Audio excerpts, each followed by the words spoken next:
Now, lifeadministration.com presents the Life Administration Podcast. Here are your hosts, Leslie Loftus and Ryan Talon. So you saw the preview for yesterday, Leslie? I did see the preview for yesterday. So a friend of mine, he got in an Uber after Paul McCartney at ACL had gotten into his Uber car, and the Uber driver was telling my friend, "Oh yeah, I know this guy, and I didn't realize it was Paul McCartney," which of course set off the whole "oh my gosh" yesterday. And can you imagine just like, I'm driving to wherever, like who cares? Like it doesn't even matter. I'm driving to wherever. Oh, I'm going to pick up this person that needs a ride, and it's Paul McCartney. Right. You in particular would have a fit. I mean, anyone should have a fit, right? Like, yes, I am a musician, but anyone should have a fit. But, oh my gosh. But yeah, I particularly like the Coldplay part. Well, there's no Coldplay. Yeah.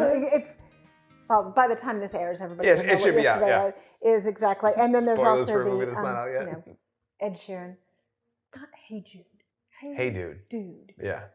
I love it. However, we digress.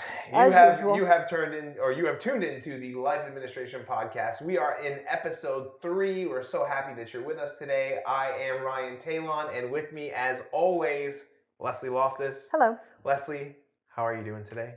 You know, I'm doing just fine, and actually I've been getting some prep work in for this today.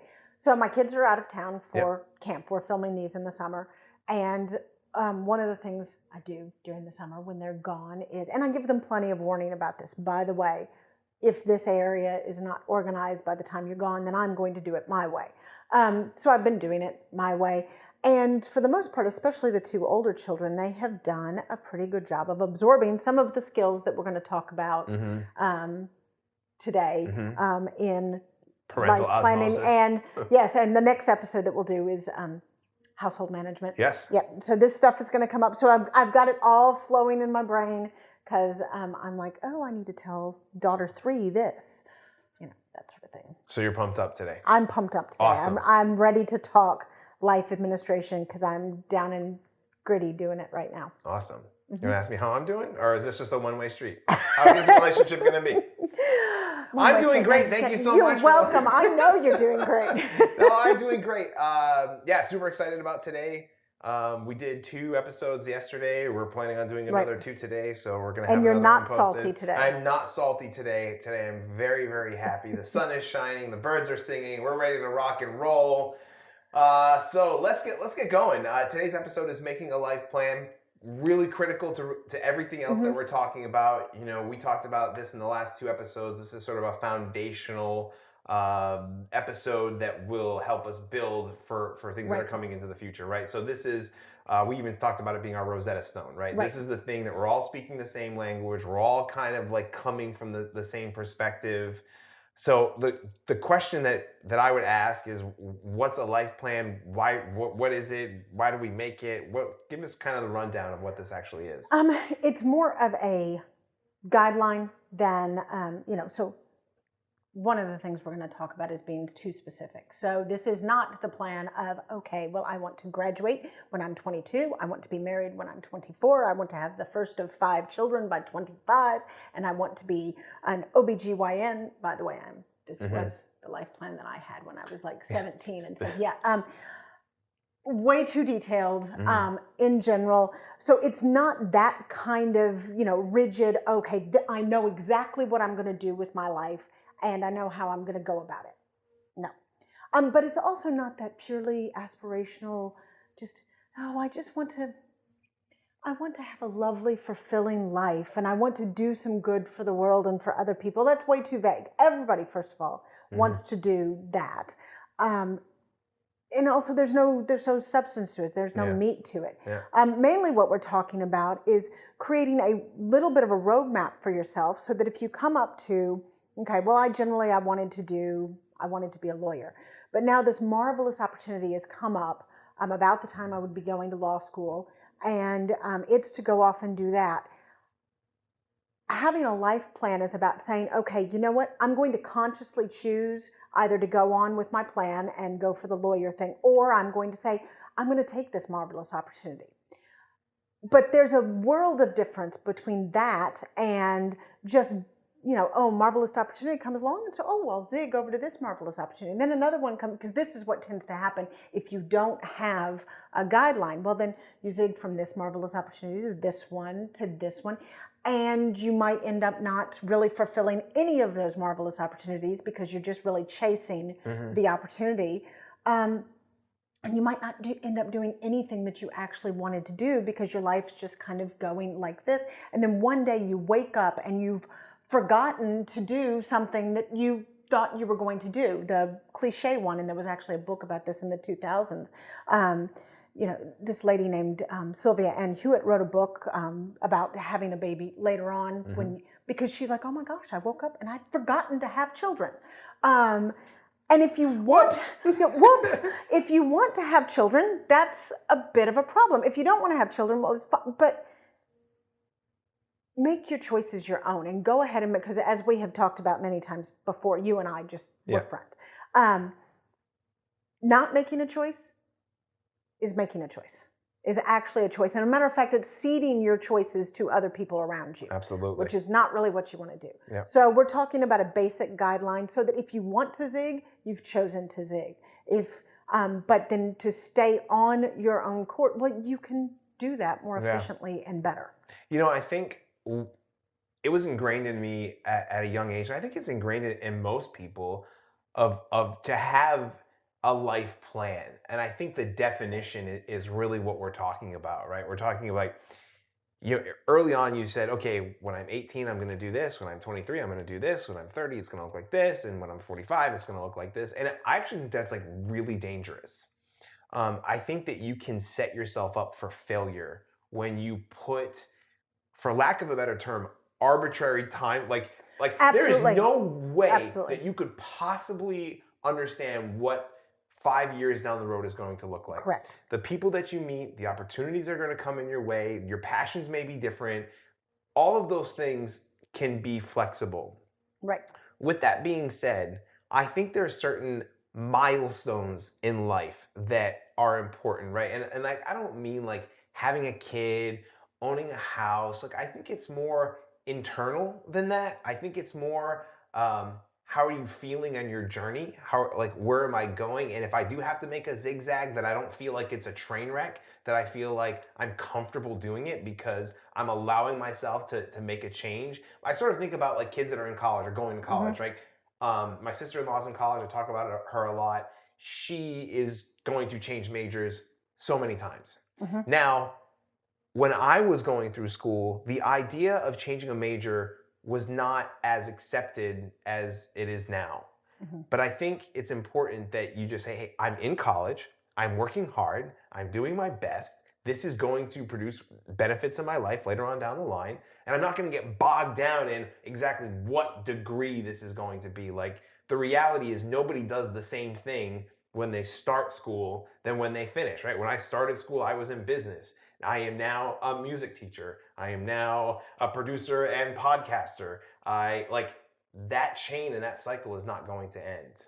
But you need to have some structure to it, because otherwise you get to the point, well, okay, first of all, right now, the last episode we talked about student loan debt. Well, if you change majors twice, maybe 3 times, really no, but once you get into changing majors more, you might be in college for 5 to 7 years. And so no, you don't want to have too much, you don't want to say, okay, I want to be a lawyer by the time I'm 23 and I want to be working at that law firm in Houston by the time I'm 26. Yeah. That's and you don't want to give, in general, hard age stops and goals to anything, because it is setting yourself up for failure.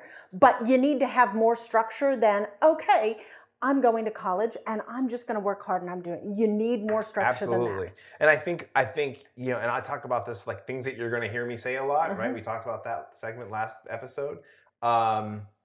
Begin with the end in mind, right? It's one of the 7 habits of highly successful people. And so like whatever you want to be, whatever your passion ends up being, it's like what are you doing today that makes your life look like you want it to look like when you're 45? Right. And that requires some sense of direction, some idea of, it doesn't necessarily require I want to be an accountant, it does require you choosing, okay, I want to be in maybe this industry, or I want to be doing this kind of work. Or for perhaps women, it could be, I want to go home after I have children. That's a very common one that, you do kind of know that when you're younger, or you should think about it when you're younger, because that's going to change how you plan a lot of things. Yeah, I think it's like honestly a lot harder on women than it is on men. Well, there's a bigger time factor on women that we will get to in just a minute. But yeah, I mean, women have a solid reproductive window. Now it's 20, 25 years, but it's there in a way that it's not for men. So women do need to have a bit more time, year targets in their life plan than men do. At least absolutely. Sequencing. Yeah, no, definitely. Okay, so is there anything like from a 10,000 foot perspective that we need to talk about, or can we start to get into the nitty gritty? Let's go starting to get into the nitty gritty, because I think we've kind of covered the 10,000 feet from here. Sure. So what should your life plan look like? We sort of talked about it in a philosophical standpoint, but from a detailed standpoint, what does it look like? Okay, first of all, I want you to decide on your basic goals. So for instance, what kind of a career do I want to have? Do I want to get married or not? Do I want to have children or not? The big, because frankly, besides where you choose to place your faith, the next biggest decision you make in your life is your spouse. And so part of the life plan actually is going to also, on spouses, we're going to layer down a little bit more and say, okay, what do I actually want in a partner for the rest of my life? And I do think that you need to write that down, because absolutely, it is the biggest decision you make. And you don't necessarily, you can't say, I want to be married by the time I'm 25, or I don't want to get married until I'm 35. The person comes along when the person comes along. So you can't make that happen one way or another. But what you can do is you can avoid making mistakes, either wasting your time with people that don't fit what you want, because you're bored, or just feeling like, okay, I've seen far too many people go through, they actually have a really great relationship with somebody when they're 24, but they feel like they're way too young to get married. So they go on and they walk away from that relationship because they were just too young, when really the spouse choice is about who the person is in your life.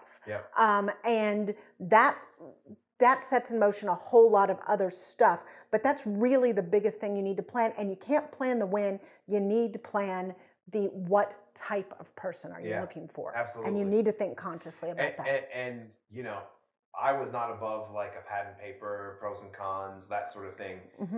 When you're talking about spending the rest of your life with someone, like there is no detail too small to really sort of pick in there.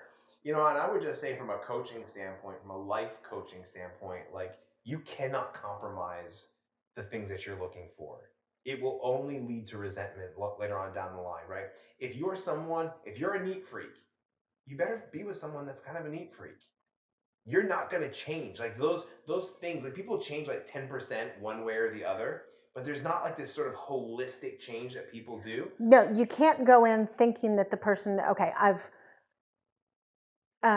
found my husband, Jim, and he's 90% of the things I want, but I'm pretty sure I can change that bit. You can't do that. Now, once you've gone off and you get married, and we will talk about this much more in detail in the How to Stay Married podcast. Once you go off and get married now, and you have a partnership relationship, that's a journey together. Then that stuff may actually change. Yes, that's a whole different. But going in with it, with the idea that I can make this person change, no, that's not going to happen. No, that's not going to happen. Generally, a bad idea. Okay. And also, then you're going to foster resentment, and you're going to build a whole lot of again at the marriage episode. And we're going to plug in the show notes a mini cast about what an actual life plan looks like, right? So we're going to stand over your shoulder. We're going to look and see, like, I'm going to do the life plan that I should have done if I knew then what I know now. and then I'm going to do my life plan, and then I'm going to hit my time travel button. You have to go back in time and do it all the right way. Yeah, because my actual life plan was I want to get married by 23. I want to have the first of, 6 children. But okay, I have 4 children. I didn't have any children, and I didn't get married until I was 29. Didn't have any children until I was 32. And I mean, but what I had done right is I had done the thinking through what I wanted in a spouse. Nailed that. So, and that made that smoothed over a lot. And me too. It just took a really long time to figure it out. So what are some of the other common pitfalls and traps that people fall into? We talked about just really getting into the finite dates and times. We talked about not putting enough effort and stock into like who you're going to be spending your time with. And I think also just it is a spouse, but also who you surround yourself with, right? One of the things that I typically talk to my friends about is that you're a product of the 5 people you spend most of the time with, right? So you, Leslie, are one of my 5 people. I spend a lot of time with you. So I'm a product of you and your humor and your intellect and your wit. Like I take little pieces of that, right? I am a piece of, with Sean, right? Our producer, right? So I'm a reflection. Goose is right there. Over there, behind the camera. So that's important. If those 5 people, and this is again sort of just general advice, life sort of coaching stuff. If those 5 people are not constantly, not sometimes, constantly lifting you up, making you feel better, encouraging you, telling you that and sometimes making you feel better is calling don't spin it too positive. Sometimes, I mean, like Sean's job as your best buddy is partially to tell you when you're full of it. Right, but that's trust, right? Because I trust him. We've developed this relationship that I know he's on Team Ryan, right? I know whatever he's going to say doesn't come with an agenda. It comes from a place of love and respect, and he just wants to help me out, right? I feel the same way with you. If you don't feel that way with the people that are around you, like if they don't have those characteristics, you gotta find new people. No, I'm serious. No. You got to. Exactly. Those people are bringing you down, and this is tough work. Planning your life out is hard. And then once you plan it out, then doing it and feeling like you have the strength and the energy to actually go and do these things. If you don't have a good support group of the people that are around you, you're gonna be in trouble. You're gonna be in trouble. So that's just my 30-second commercial break on that. Okay. I would like everybody to note that, we were dissing on me for, doing tangents. And how many 30-second commercial breaks have we had? That's my hook, Leslie. That's my brand. 30-second commercial break. Get the t-shirts made. We will. We'll get the t-shirts made. We totally will. Okay, I'm just looking at my notes since we got off. Right, so too much detail, not enough detail. Right, too much detail, too little detail. Not factoring in chance. Huge. That we covered it a little bit with the spouse thing. Okay, you can't control anything about who you choose as a spouse, but the characteristics that person, you can't control when, you can't control who. Sometimes the who will surprise you. None of that stuff is in your control. All you can control is what you actually want and what you're seeking. Okay. So you have to build in a ton of chance just for that, because you have no idea when that person is going to come along. So then there's jobs. I mean, you don't know, because you might say, part of my life plan, I was never going to return to Houston. I'm a native Houstonian, grew up here. I was going to live someplace pretty. Thank you very much. Traveled a lot. Married somebody who at the time was working in Geneva, Switzerland. It's good. Back here in Houston. Yeah.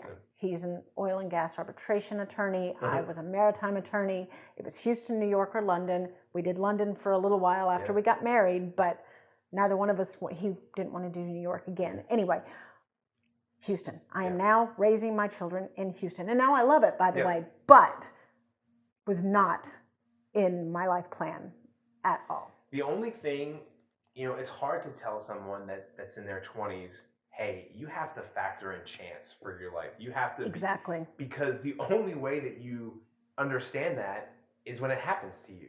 Right. You don't, when you're a teenager and stuff, like, you're sort of controlled. You got parents controlling you. Maybe you're in college, whatever. There's an automatic framework to your life that you can't get around. Right. This is just how it is. Right. Once you're released from that, things can go any which way.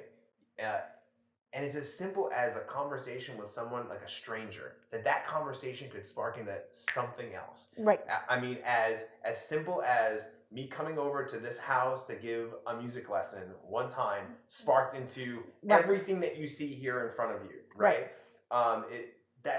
That was not in my life plan. If you'd asked me 3 years ago, like, would I really be? Were you going to be a podcast producer? The answer was no. I was a music teacher, and that was it. And guess what, kids? I found out I absolutely love this, and I can't believe I've gone so long without doing it. Like it brings me so much joy. Anyway, that's just a long story. Right. So you have to build flexibility in here.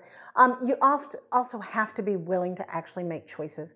A lot of times people want to keep options open, and every time you make a choice, and you say, okay, well, I'm going to. So you choose a major in college. Well, that precludes studying. I mean, you could double major if you wanted to, or you could choose a minor, but you can't necessarily choose three. There's only so much time. You can't do all of it, and you have to go ahead and make choices. And that will mean that other doors close. And I see very often people they still want to keep all their options open, so they keep not making any permanent decision for a very long time until all of a sudden it really has happened that they haven't made any decision and circumstances had made the decision for them. And then you can make the wrong decision too, right? Because you feel pressured into something. So absolutely. So, and then not considering time. This one's just, okay. As we talked about, I said this is going to be one of the repetitive themes that comes up. Time is finite. We only get 24 hours, 7 days a week, 365 days a year for however many years we have. That's it. So, quick story. My son this was 5 years ago in 5th grade, and they were doing one of those writing projects where, where will I be when I'm 45? Okay. And as Jim and I sat there and we listened to it, something notable came out. First of all of the boys had had the beginnings of a good life plan. Okay, so they were all going to be something big in sports. They were going to kick the World Cup. The World Cup, I think, was the World Cup on at the time? I can't remember. They were going to kick the World Cup soccer goal. They were going to kick the Super Bowl touchdown. Some big sports thing like that. Most of them were going to have a family, and most of them were going to be very successful in their chosen field. There were one or two of them that thought they would be a Steve Jobs kind of, really transformative business leader. But what I noticed about the boys was they also sequenced it. First of all, they had those things. They had profession, they had sports, and they even seemed to be slightly aware that they knew that the sports thing was this is sort of just for fun. This is for fun. I know I'm not actually going to kick the World Cup winning soccer goal, but, I'm just going to say that right in here. They sequenced it. They knew one came after the other. Okay. The girls, almost to every single one, got up there, and they were going to be everything at all times. They were going to be the devoted wife, mother of 4, concert pianist, currently traveling, win the Nobel Prize in biology. I mean, they had all of this. Like, there was just being the concert pianist, there's just not enough time. And what I was thinking as I'm listening to them, if any of these girls managed to do 2 of those things, they'd be a very, very successful person, okay?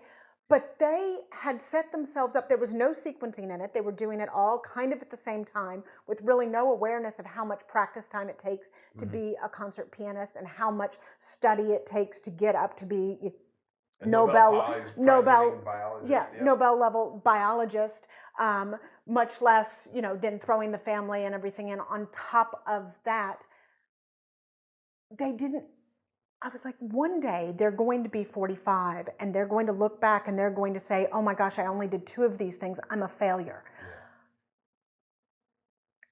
Oh, it really hurt me for them, because part of the problem is we're so busy telling them that they can be anything, we forgot to tell them that, and by the way, you can be anything pretty But much. you can be one thing. But especially when you're talking about Yeah. that level of expertise, you get one, maybe two. Yep. Because it just takes time to get that level of mastery. Yep. No, absolutely. You know, I mean, 5 degree.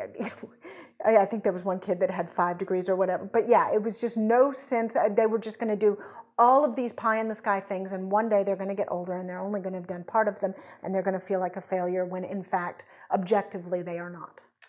So let's recap real fast before we jump into the mailbag. So we talked about the term freedom within the framework, right? Right.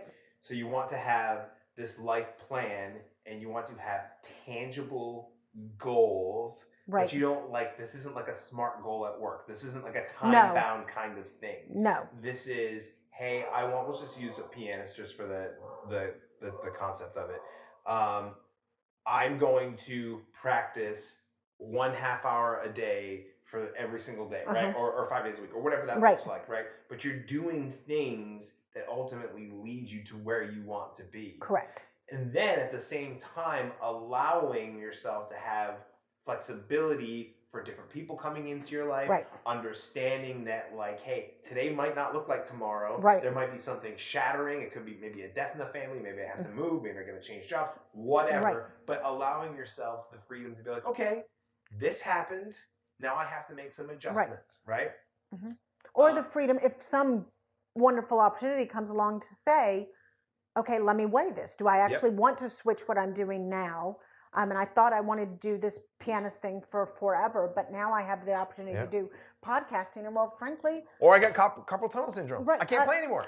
Exactly. That happens. It does. I hear it all the time. So whatever. There's going to be something that is going to come up that is going to have to make you zigzag, and you have to, 1, be okay with zigzagging, but 2, don't get lost in that, and still remember, I have a plan. I am working towards something, and my days need to look like what that looks like when I am that age. Right. I need to be doing things to work towards that. Mm-hmm.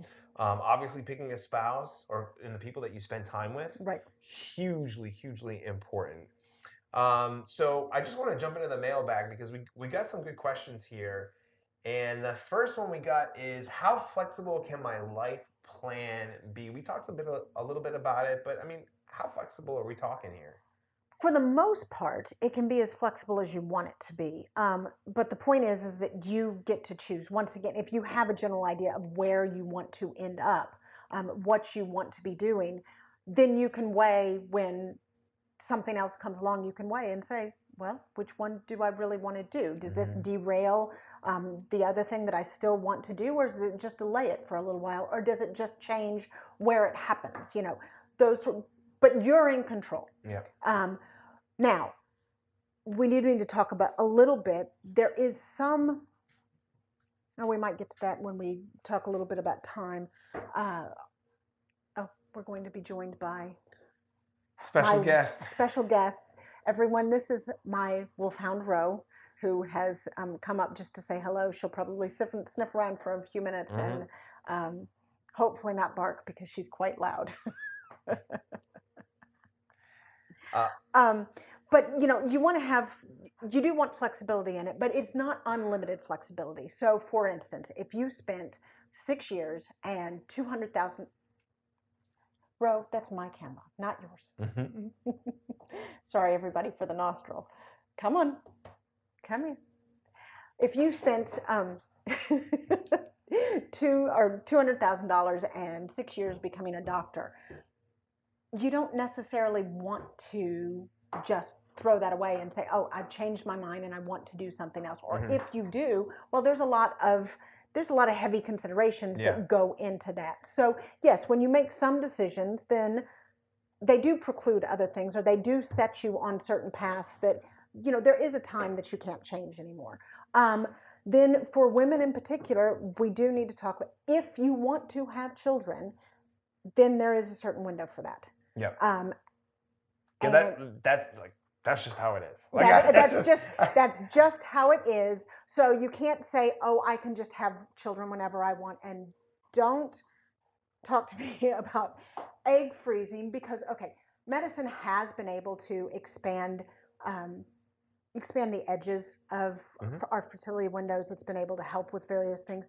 It can't open it indefinitely. And doctors are absolutely sick in their hearts of having to tell people over and I'm sorry, this is just, no, you can't wait to freeze your eggs until you're 35. And oh, by the way, even though you froze your eggs when you were 25, which by the way is an incredible expense and is basically hormonal. I mean, if people get freaked out about hormones in milk, say, bovine growth hormones, and we have all sorts of birth control pills on their own are hormonal. And then the medicines that you go through in order to go through a round of egg freezing, lots and lots and lots. This is not my area of expertise. Okay, it is one of my areas of expertise.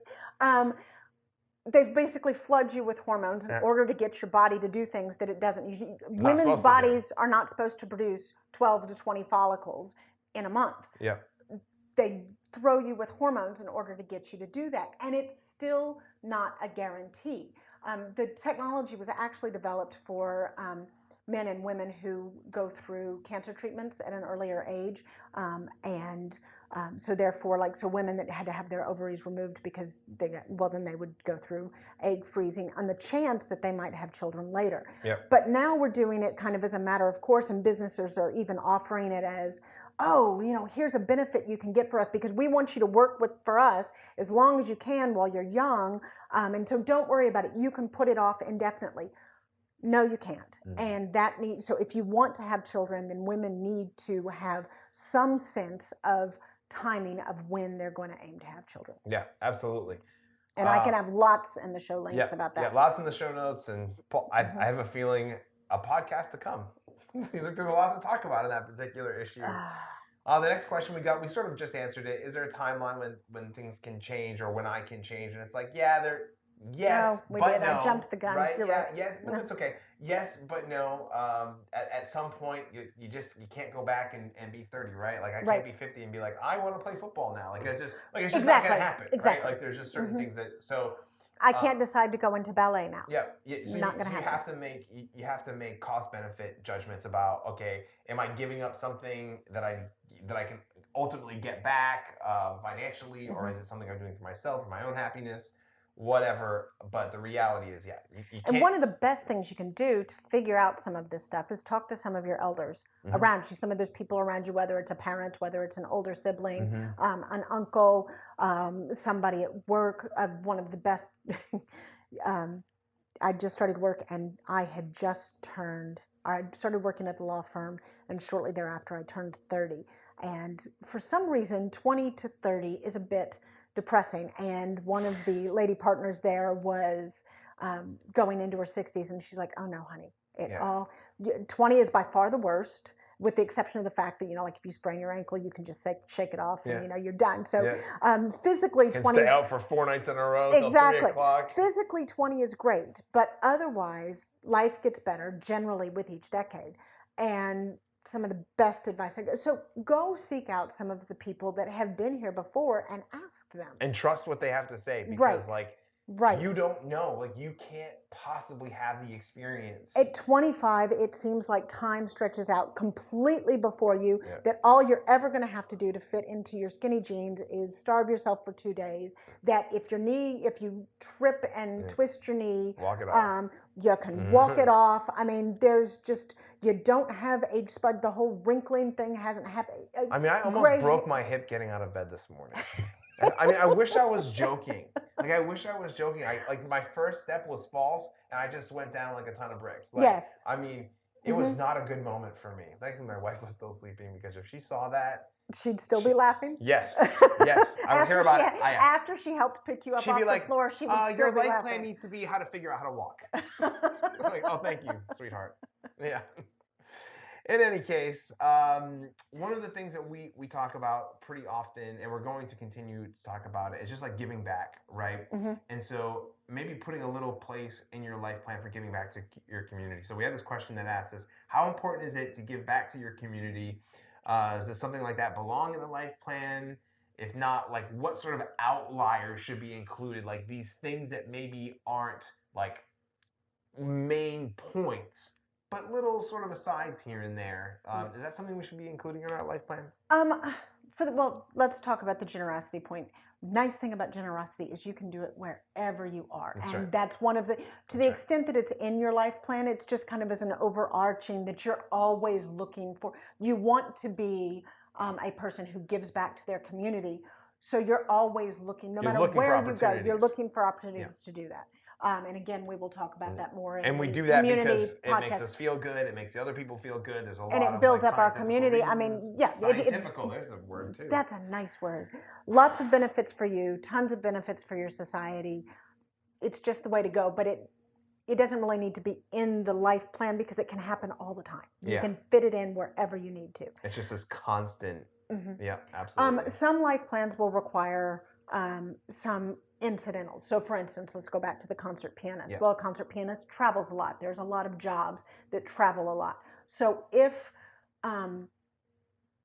one of your goals involves something like that, then you do need to consider that a lot of the time you're going to be on the road.